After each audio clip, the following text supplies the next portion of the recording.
సాయి కృష్ణ ఘటనపై ఆరోపణలు ఎదుర్కొంటున్న సీఐ నాగరాజుపై చర్యలకు సీఎం చంద్రబాబు ఆదేశించారు. ఈ క్రమంలో సీఐ నాగరాజును సస్పెండ్ చేయాలని పోలీసు ఉన్నతాధికారులకు హుకుం జారీ చేశారు. సాయి కృష్ణ అదృశ్యం ఘటనపై సీనియర్ ఐపీఎస్ అధికారితో దర్యాప్తునకు సీఎం నిర్ణయం తీసుకున్నారు. సచివాలయంలో సీఎం చంద్రబాబుతో డిప్యూటీ సీఎం పవన్ కళ్యాణ్ భేటీ అయ్యారు. ఈ సమావేశంలో పలు కీలక అంశాలపై ఇరువురు నేతలు చర్చించారు. పోలీసు ఉన్నతాధికారులను ముఖ్యమంత్రి సచివాలయానికి పిలిపించుకుని ఈ ఘటనపై మాట్లాడారు. సాయి కృష్ణ అదృశ్యం ఘటనపై డిప్యూటీ సీఎంతో కలిసి సమీక్షించారు సీఎం చంద్రబాబు. ఈ ఘటనకు సంబంధించిన వివరాలను సీఎంకు, డిప్యూటీ సీఎంకు వివరించారు పోలీసు ఉన్నతాధికారులు. సాయి కృష్ణ ఘటనపై నిష్పక్షపాతంగా దర్యాప్తు జరపాలని సీఎం ఆదేశించారు. బాధ్యులపై కఠిన చర్యలు తీసుకోవాలని హుకుం జారీ చేశారు. ఈ సమీక్షలో CS Sai Prasad, DGP Harish Kumar Gupta, intelligence chief Mahesh Chandraladda, Vijayawada CP Rajasekhar బాబు పాల్గొన్నారు. ప్రతి ఒక్క అధికారి క్షేత్రస్థాయి పర్యటనలు జరిపి తీరాల్సిందేనని సీఎం చంద్రబాబు నాయుడు స్పష్టం చేశారు. జూన్ నెల నుంచి అధికారులు క్షేత్రస్థాయి పర్యటనలు తప్పనిసరిగా చేపట్టాలని ఆదేశించారు. రాష్ట్ర సచివాలయంలోని ఆర్టీజీఎస్ నుంచి వివిధ శాఖల పనితీరుపై సమీక్షించారు. ఈ సందర్భంగా ముఖ్యమంత్రి మాట్లాడుతూ పాలనా బాధ్యతలు చేపట్టి 2 ఏళ్లు దాటిందని, తప్పులు జరగకుండా యంత్రాంగమంతా అప్రమత్తంగా ఉండాలన్నారు. అధికారులు, ఉద్యోగులు కూడా ఆ దిశగా ఆలోచన చేయాలన్నారు. ప్రజలకు సేవలందించే విషయంలో ఏమాత్రం నిర్లక్ష్యం వహించవద్దన్నారు. అధికారులు క్షేత్రస్థాయిలో పర్యటనలు చేయాలని, జూలై నెల నుంచి ప్రతి అధికారి ఫీల్డ్కు వెళ్లాల్సిందన్నారు. వారంలో 3 రోజుల పాటు క్షేత్రస్థాయి పర్యటనలు చేయాలని గతంలోనే చెప్పామని, దాన్ని తూచా తప్పకుండా అమలు చేయాలన్నారు. జిల్లా కలెక్టర్లు ప్రతి నియోజకవర్గాన్ని 4 సార్లు సందర్శించాలని సూచించాం. అలాగే దాన్ని పక్కాగా అమలు చేయాలి. అలాగే నియోజకవర్గాల నోడల్ అధికారులు నెలలో ఒకే మండలాన్ని 4 సార్లు సందర్శించాలి. అధికారులు, ఉద్యోగుల పనితీరు మీద 360 డిగ్రీల్లో విశ్లేషిస్తామని ముఖ్యమంత్రి చెప్పారు. దేవాలయాల్లో భక్తులకు మరింత సేవలు అందించేలా దేవాదాయ శాఖ మరింత ఫోకస్ పెట్టాల్సిన అవసరం కనిపిస్తోందన్నారు. రాష్ట్రంలోని మున్సిపాలిటీలో మొత్తంగా 11,600 గుంతలు ఉన్నట్లు గుర్తించాం. వీటిలో 79% గుంతలను పూడ్చాం. మిగిలిన రోడ్లను కూడా త్వరితగతిన మరమ్మతులు చేపట్టాలి. ముఖ్యంగా అర్బన్, రూరల్ కనెక్టివిటీ రోడ్లలో మరమ్మతులు త్వరగా చేపట్టాలి. అలాగే రోడ్ల నిర్మాణం, మరమ్మతులకు సంబంధించి ఆర్ఎండ్బి, మున్సిపల్ శాఖలు సమన్వయంతో పనిచేయాలని సీఎం చంద్రబాబు ఆదేశించారు. సంజీవని కార్యక్రమంతో అనుసంధానం చేసి యోగాను రాష్ట్రంలోని ప్రతి ఇంటికి తీసుకువెళ్లాలని సీఎం చంద్రబాబు అధికారులకు సూచించారు. యోగాంధ్ర కార్యక్రమాన్ని ప్రజల భాగస్వామ్యంతో విజయవంతం చేయాలని స్పష్టం చేశారు. ఈ నెల 21న నిర్వహించనున్న అంతర్జాతీయ యోగా దినోత్సవం ఏర్పాట్లపై సీఎం సచివాలయంలో సమీక్ష నిర్వహించారు. యోగాంధ్రలో పాల్గొనే వారికి అన్ని సౌకర్యాలు కల్పించాలని అధికారులను ఆదేశించారు. ఉత్తమ ప్రతిభ కనపరిచిన యోగా మాస్టర్ ట్రైనర్లకు వచ్చే ఏడాది ప్రత్యేక పురస్కారాలు అందజేయాలని సూచించారు. ఇంటింటికి యోగా ప్రధాన లక్ష్యంగా ఏడాది పొడవునా కార్యాచరణ చేపట్టాలని, దీర్ఘకాలిక వ్యాధులతో బాధపడే వారికి ప్రత్యేక థెరప్యూటిక్ యోగా కార్యక్రమాలు అమలు చేయాలని చెప్పారు. ఈ నెల 20న ఉండవల్లి గుహల వద్ద ప్రముఖ యోగా గురు బాబా రామ్దేవ్తో కలిసి సీఎం యోగా కార్యక్రమంలో పాల్గొంటారు. 21న విజయవాడలోని ఇందిరాగాంధీ మున్సిపల్ స్టేడియంలో రాష్ట్ర స్థాయి యోగా వేడుకలు జరగనున్నాయి. ఇప్పటికే 1 కోటికి పైగా మంది నమోదు చేసుకున్నారని అధికారులు సీఎంకు తెలిపారు. రాష్ట్ర వ్యాప్తంగా 1.33 లక్షల కేంద్రాల్లో యోగా కార్యక్రమాలు నిర్వహించేందుకు ఏర్పాట్లు చేస్తున్నట్లు వివరించారు. ఎల్ నినో కారణంగా ప్రత్యేక వాతావరణ పరిస్థితులు నెలకొన్న నేపథ్యంలో రాష్ట్రంలో పంటల సాగు విధానంపై ప్రత్యేక దృష్టి పెట్టాలని ముఖ్యమంత్రి చంద్రబాబు నాయుడు అధికారులను ఆదేశించారు. మార్కెట్లో ఉన్న ఉత్పత్తులతో పాటు ప్రస్తుతం సాగు దశలో ఉన్న పంటల్ని కూడా ఎప్పటికప్పుడు విశ్లేషిస్తూ తదుపరి నిర్ణయాలు తీసుకోవాలని చెప్పారు. కష్టకాలంలో ఉన్న రైతులను ఆదుకోవడమే కూటమి ప్రభుత్వ ధ్యేయమని సీఎం స్పష్టం చేశారు. పంటల మార్పిడికి ఉన్న అవకాశాలను పరిశీలించాలని సీఎం సూచించారు. సచివాలయంలో వ్యవసాయ, ఉద్యాన, ఆక్వా రంగాలపై సీఎం సమీక్ష నిర్వహించారు. గత ఏడాది అనుభవాలను దృష్టిలో ఉంచుకుని వ్యవసాయ, వాణిజ్య, ఉద్యాన పంటల సాగుపై రైతులకు సూచనలు ఇవ్వాలని సీఎం నిర్దేశించారు. రాష్ట్రంలోని రైతులు పెద్ద ఎత్తున ప్రకృతి సేద్యం వైపు మళ్లేలా చర్యలు చేపట్టాల్సిన అవసరం ఉందని ముఖ్యమంత్రి అధికారులకు సూచించారు. ప్రస్తుతం ప్రపంచవ్యాప్తంగా వివిధ దేశాల్లో సర్టిఫికేషన్పై ప్రత్యేక శ్రద్ధ పెడుతున్నారని, ఈ విషయాలపై రైతులకు విస్తృతంగా అవగాహన కల్పించాల్సి ఉందన్నారు. రైతులను చైతన్యపరిచే కార్యక్రమాల్లో తాను కూడా పాల్గొంటానని ముఖ్యమంత్రి పేర్కొన్నారు. శాస్త్రీయ విధానంలో పంటలు సాగును తెలియజేయాల్సి ఉందని స్పష్టం చేశారు.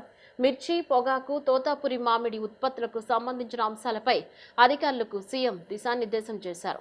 పొగాకు కొనుగోలుదారులతో సమావేశం ఏర్పాటు చేయాలని ముఖ్యమంత్రి ఆదేశించారు. గిట్టుబాటు ధర వచ్చే వరకు నిల్వ చేసుకునే అవకాశాలను పరిశీలించాలన్నారు. మార్కెట్లో ఎక్కువ డిమాండ్ ఉన్న పప్పు దినుసులు సాగు చేసేందుకు వీలుగా ప్రణాళికలు చేయాలని, తద్వారా రైతులకు ప్రయోజనం కలిగించాలని ముఖ్యమంత్రి నిర్దేశించారు. వ్యవసాయం, ఉద్యాన పంటల విషయంలో అదనపు విలువ జోడించాలని ముఖ్యమంత్రి సూచించారు. ఆక్వా రైతులు అసోసియేషన్లతో పాటు ఆక్వా ఫీడ్ తయారీదారులతోనూ సమావేశం నిర్వహించాలని అధికారులను ఆదేశించారు. ఈ సమీక్షకు వ్యవసాయ శాఖ మంత్రి కె అచ్చెన్నాయుడు, సిఎస్ సాయి ప్రసాద్, వ్యవసాయ, ఉద్యాన, మత్స్యశాఖ, ఆర్థిక శాఖ ఉన్నతాధికారులు హాజరయ్యారు.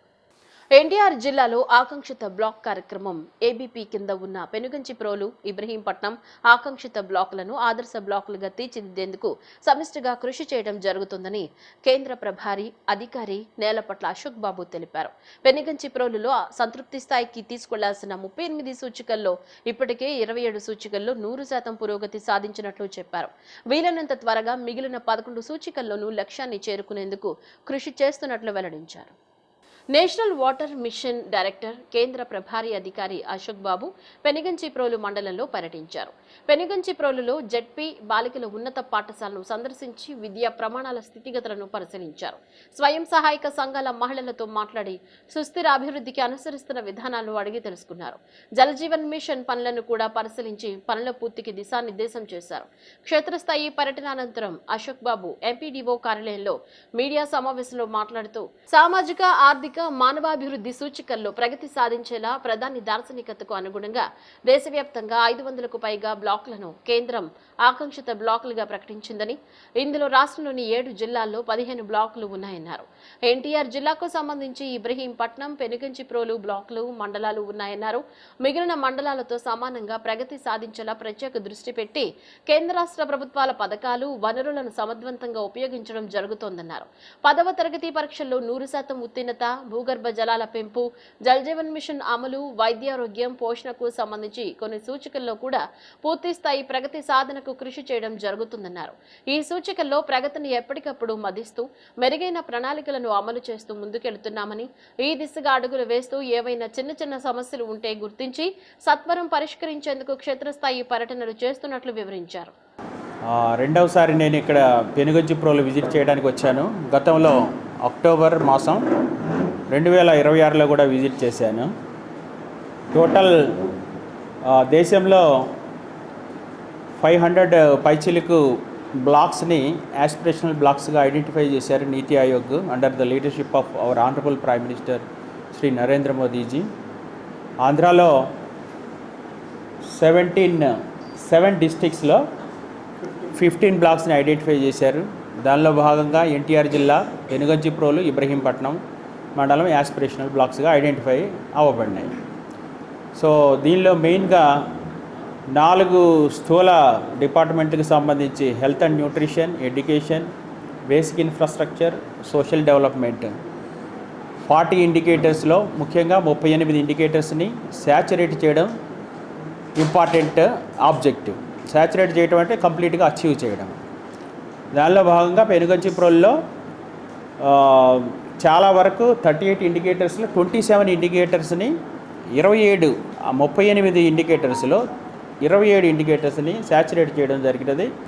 మిగతా 11 ముఖ్యంగా ఒకటి గ్రౌండ్ వాటర్కి సంబంధించింది, 2 హెల్త్ అండ్ ఎన్క్వాస్ హెల్త్ అండ్ న్యూట్రిషన్, మెడికల్ డిపార్ట్మెంట్కి సంబంధించిన బిల్డింగ్ని కట్టడం, అలాగనే ఎడ్యుకేషన్ డిపార్ట్మెంట్ మెయిన్గా 100% పాస్ పర్సంటేజ్ తీసుకురావడం స్టూడెంట్స్ని, 10th క్లాస్ స్టూడెంట్స్. ముఖ్యమంత్రి నారా చంద్రబాబు నాయుడు నాయకత్వంలోని ఎన్డీఏ ప్రభుత్వం పేద, బడుగు, బలహీన వర్గాల సంక్షేమం, అభివృద్ధికి పెద్దపీట వేస్తోందని సెంట్రల్ ఎమ్మెల్యే బోండా ఉమా తెలిపారు. ప్రజల సంక్షేమమే ప్రభుత్వ లక్ష్యమని, ప్రతి రూపాయి ప్రజలకు చేరేలా పారదర్శక పాలన అందిస్తున్నామని పేర్కొన్నారు. బీఆర్టీఎస్ రోడ్లోని సెంట్రల్ నియోజకవర్గ శాసనసభ్యుల కార్యాలయం నందు 30వ డివిజన్ దేవీనగర్ ప్రాంతానికి చెందిన వైసీపీ నాయకులు తుంపాల వరప్రసాద్, విక్రమ రామ్మోహన్తో పాటు 207 మంది అనుచరులు ఎమ్మెల్యే బోండా ఉమా సమక్షంలో టీడీపీలో చేరారు. ఈ సందర్భంగా బోండా పార్టీలో చేరిన వారికి పార్టీ కండువాలు కప్పి సాదరంగా పార్టీలోకి ఆహ్వానించారు. ఈ సందర్భంగా ఆయన మాట్లాడుతూ నియోజకవర్గంలో టీడీపీకి రోజుకు మరింత బలోపేతం అవుతుందన్నారు. ప్రజలకు చేరువగా ఉండి సేవ చేయాలనే సంకల్పంతో ఇతర పార్టీలకు చెందిన నాయకులు, కార్యకర్తలు పెద్ద ఎత్తున తెలుగుదేశం పార్టీలో చేరుతున్నారన్నారు. పేద ప్రజలకు ఎలాంటి కష్టం వచ్చినా తన సొంత నిధులతో అండగా నిలుస్తూ అనేక సేవా కార్యక్రమాలు నిర్వహిస్తున్న తుంపాల వరప్రసాద్ తన మిత్ర బృందం, అనుచరులతో కలిసి పార్టీలో చేరటం ఆనందంగా ఉందన్నారు. తుంపాల వరప్రసాద్, విక్రమ్ రామ్మోహన్ తో పాటు 207 మంది కార్యకర్తలు పార్టీలో చేరటం వల్ల 30వ డివిజన్లో పార్టీ మరింత బలోపేతం అవుతుందని తెలిపారు. పార్టీలో చేరిన వారందరికీ హృదయపూర్వక స్వాగతం పలుకుతూ భవిష్యత్తులో వారి సేవలను గుర్తించి తగిన ప్రాధాన్యత, బాధ్యతలు కల్పిస్తామని హామీ ఇచ్చారు. తెలుగుదేశం పార్టీ ఒక కుటుంబంలా పనిచేసే పార్టీ అని, అందరూ అన్నదమ్ములు, అక్క చెల్లెల మాదిరిగా కలిసికట్టుగా పనిచేసి పార్టీ విజయానికి కృషి చేయాలని పిలుపునిచ్చారు. పెద్ద ఎత్తున ఇతర పార్టీ నాయకులందరూ కూడా ప్రజలకి చేరువుగా, ప్రజలకి సేవనందించే విధంగా, ప్రజలకి సేవ చేయాలంటే తెలుగుదేశం పార్టీలో ఉండాలనే ఉద్దేశంతో సెంట్రల్ నియోజకవర్గంలో ప్రతి వారం కూడా ఒక పెద్ద డివిజన్ స్థాయి, నియోజకవర్గ స్థాయి నాయకులు వైసీపీ నుంచి, ఇతర పార్టీల నుంచి చేరుతూ ఉన్నారు. ఈ రోజున 30వ డివిజన్లో రామకృష్ణాపురం, దేవీనగర్ ప్రాంతంలో ప్రముఖుడు, ఆ ఏరియాలో 30వ డివిజన్లో పేద వర్గాలకు ఏ కష్టం వచ్చినా తన సొంత డబ్బులు ఇచ్చి వాళ్ళకి అండగా ఆదుకుని సేవా కార్యక్రమాలు చేస్తున్నటువంటి తుంపాల వరప్రసాద్ ఈరోజు తెలుగుదేశం పార్టీలోకి జాయిన్ అవటం, ఆయనతో పాటు ఆయన మిత్ర బృందం, ఆయన అనుచరులు దాదాపు ఒక 200 మంది అందరూ కూడా పార్టీలో చేరటం సంతోషం. వాళ్ళందరినీ కూడా హృదయపూర్వకంగా పార్టీలోకి ఆహ్వానిస్తూ ఉన్నాం. ఖచ్చితంగా భవిష్యత్తులో వీళ్ళందరికీ తగిన గుర్తింపుని, ప్రాధాన్యతనిచ్చి పార్టీలో బాధ్యతలు అప్పచెప్పి మరింతగా ప్రజలకి సేవ చేయే విధంగా వీళ్ళందరికీ అవకాశం కల్పిస్తాం. తెలుగుదేశం పార్టీ అంటే అందరం కలిపి ఒక కుటుంబంలాగా ఉండే పార్టీ ఇది. అందరం కూడా అన్నదమ్ముల్లాగా, అన్న చెల్లెల్లాగా అందరం కూడా కలిసికట్టుగా ముందుకెళ్తామని తెలియజేసుకుంటూ, ఖచ్చితంగా పేద వర్గాలకి ఈ నియోజకవర్గంలో అభివృద్ధి పదంలో ముందు తీసుకెళ్తాం. సంక్షేమ పథకంలో ఒక్క రూపాయి కూడా అవినీతి లేకుండా పెన్షన్లు కానీ, తల్లికి వందనం కానీ, ఇంకా మరే విధమైనటువంటి స్కీమ్స్ కానీ అన్నింటిని కూడా, సంక్షేమ పథకాలన్నీ కూడా అర్హులైన వాళ్ళందరికీ కూడా అందించేదానికి నిర్ణయం తీసుకుంటామని తెలియజేసుకుంటూ, ఈరోజు తుంపాల వరప్రసాద్ని హృదయపూర్వకంగా ఆయన మిత్ర బృందాన్ని, విక్రమ్ మోహన్ని జాయిన్ అయినటువంటి వాళ్ళందరినీ కూడా పేరు పేరున అభినందన తెలియజేస్తారు. సెంట్రల్ నియోజకవర్గ ఎమ్మెల్యే, ఆంధ్ర రాష్ట్ర తెలుగుదేశం పార్టీ ఉపాధ్యక్షులు గౌరవనీయులు శ్రీ బోండా ఉమామహేష్ గారు వారి ఆధ్వర్యంలో, నాయకత్వంలో టీడీపీ పార్టీలో చేరడం జరిగింది. ఇక నుంచి ఇంతకుముందు ఏం చేసినా నేను ఒక 25 ఏళ్ళ నుంచి 25 ఏళ్ళ నుంచి రాజకీయాల్లో ఉన్నాను. 2 సార్లు కార్పొరేట్గా పోటీ చేశాను. కానీ నాకు మిగతా పార్టీలో సరైన గుర్తింపు రాలేదు. మరి నాకు తెలిసిన దమ్మున్న వ్యక్తి సెంట్రల్లో బోండా ఉమా గారు మాట ఇచ్చారంటే మాట తప్పరు. అటువంటి దమ్మున్న నాయకుడు నాయకత్వంలో ఈరోజు నేను తెలుగుదేశం పార్టీలో చేరాను. ఇక నుంచి నేను తెలుగుదేశం పార్టీలోనే కొనసాగుతాను. నా ప్రాణం ఉన్నంత వరకు బోండా ఉమా గారిని వదిలిపెట్టను. వారి అంటే నేను నడుస్తానని ఈ సందర్భంగా తెలియజేస్తూ, ఈరోజు వచ్చిన పార్టీ జాయిన్ అయిన వాళ్ళందరికీ కూడా, మేడం గారికి, విక్రమ్ మోహన్ గారికి, కొట్టుమొక్కల రఘు గారికి, మిగతా నాతో పాటు వచ్చిన ప్రతి ఒక్కరికి కూడా నా ధన్యవాదాలు తెలియజేస్తున్నాను. మనిషికి ప్రాణం ఎంత ముఖ్యమో ఓటు హక్కు కూడా అంతే ముఖ్యమని తూర్పు నియోజకవర్గ ఎమ్మెల్యే గద్దె రామ్మోహన్ చెప్పారు. సర్లో భాగంగా ఇంటికి వచ్చిన బిఎల్ఓలకు పూర్తి సమాచారం అందజేసి ప్రజలు వారికి సహకరించాల్సిందిగా ఆయన కోరారు. తూర్పు నియోజకవర్గ పరిధిలోని 10వ డివిజన్ భద్రయ్య నగర్లో స్పెషల్ ఇంటెన్సివ్ రివిజన్ జరుగుతున్న తీరును తూర్పు నియోజకవర్గ ఎమ్మెల్యే గద్దె రామ్మోహన్ బుధవారం స్వయంగా పరిశీలించారు. ఈ సందర్భంగా ఎమ్మెల్యే గద్దె రామ్మోహన్ మాట్లాడుతూ, సర్ అనే కార్యక్రమం ప్రజల కోసమేనన్నారు. ఓటు అనేది చాలా కీలకమని, ఓటు హక్కు నమోదు చేసుకుంటేనే ఎన్నికల్లో మంచి వ్యక్తిని ప్రజాప్రతినిధులుగా ఎన్నుకుంటామని, దాని ద్వారా ప్రశాంతమైన జీవితాన్ని పొందవచ్చని చెప్పారు. మనిషికి ప్రాణం ఎంత ముఖ్యమో ఓటు కూడా అంతేనన్నారు. BLOలతో పాటు తెలుగుదేశం పార్టీ BLAలు ప్రతి ఇంటికి వెళ్లి సర్ గురించి పూర్తి వివరాలు ప్రజలకు తెలియజేసి వివరాలను నమోదు చేయాలని సూచించారు. ప్రసార మాధ్యమాల ద్వారా కూడా ఈ సర్ కార్యక్రమం గురించి విస్తృతంగా ప్రచారం చేయాలని ఎమ్మెల్యే గద్దె రామ్మోహన్ కోరారు. బొప్పన భవకుమార్ మాట్లాడుతూ ఓటర్ల జాబితా ప్రత్యేక సవరణ ప్రక్రియలో ఓటర్లంతా తప్పనిసరిగా పాల్గొని తమ ఓటును సరిచూసుకోవాలని, లేని వారు నమోదు చేయించుకోవాలని చెప్పారు. ఇవాళ నారా చంద్రబాబు నాయుడు గారు వచ్చిన తర్వాత అన్ని ఎప్రూవ్డ్ బ్రాండ్లే, దాంతోపాటు గంజాయిని అరికట్టడం, దాంతోపాటు ఎక్కడా కూడా ఈగలనే టీముతో ఉక్కుపాదంతో అణిచివేస్తూ వాళ్ళు ఊరు వదిలి రాష్ట్రాలు వదిలి పారిపోయే పరిస్థితి కలిపి గంజాయికి ఎడిక్ట్ అయిన వాళ్ళు మానేనన్నా మానేస్తున్నారు, లేదా ఈ రాష్ట్రం వదిలిపోయి వేరే రాష్ట్రంలో నివాసం ఉంటున్నారు. సో అలాంటి పరిస్థితి వాళ్ళ ప్రజలందరూ కూడా గమనించాల్సింది. నిన్న ఒక పసిపిల్లని 10 సంవత్సరాల పిల్లడు నిన్న మరణించి వాళ్ళు చంపేసి గంజాయి మత్తులో ఉన్న వైఎస్ఆర్సీపీ కేడర్ చంపేసి 3 సంవత్సరాలైంది. అది ఒకసారి గుర్తు చేసుకుంటే ఎంత దారుణంగా చంపబడ్డాడు ఒకరు. అది గంజాయి. ఆ గంజాయి తర్వాత వాళ్ళని పట్టుకుని అరెస్ట్ చేసి ఎందుకు చంపామంటే మాకు చంపినట్టే తెలియదు అని చెబుతా ఉన్నారు. ఆ గంజాయి మత్తులో అలాంటి పరిస్థితులు ఏర్పడుతూ ఉన్నాయి. అందువల్ల ఈ గంజాయి నుంచి, ఈ సారా నుంచి, కల్తీ మద్యం నుంచి ప్రజల్ని కాపాడాల్సిన అవసరం ఉంది. ఇవాళ శుద్ధి కవర్లు చెబుతూ అనేకమైన అబద్ధాలు ఆడుతూ కులాల మధ్య రెచ్చగొట్టే విధంగాను, లేదా కూటమి పార్టీ మధ్య చిచ్చు పెట్టడానికి చేసే ప్రయత్నాలు, ఇవన్నీ కూడా ప్రజలు కూడా గమనించుకోవాలా, నాయకులందరూ కూడా గమనించుకోవాలా. అలా చిచ్చు పెట్టి మరలా ఈ రాష్ట్రాన్ని దోసేయడానికి, ఈ రాష్ట్రాన్ని సర్వనాశనం చేయడానికి పూనుకునే ఆ నాయకుడు జగన్మోహన్ రెడ్డి గారికి ప్రజలందరూ కూడా అప్రమత్తంగా ఉండాలని నేను మనస్ఫూర్తిగా కోరుతున్నాను. పాత పార్కునంతా రెనోవేట్ చేసి ఈ ప్రభుత్వం వచ్చిన తర్వాత అనేక రకాలుగా అనేక పార్కులు కూడా డెవలప్మెంట్కి నోచుకున్నాయి. అలాగే ఈ పార్కు కూడా మరి 15 లక్షలతోటి డెవలప్మెంట్ జరుగుతూ ఉంది.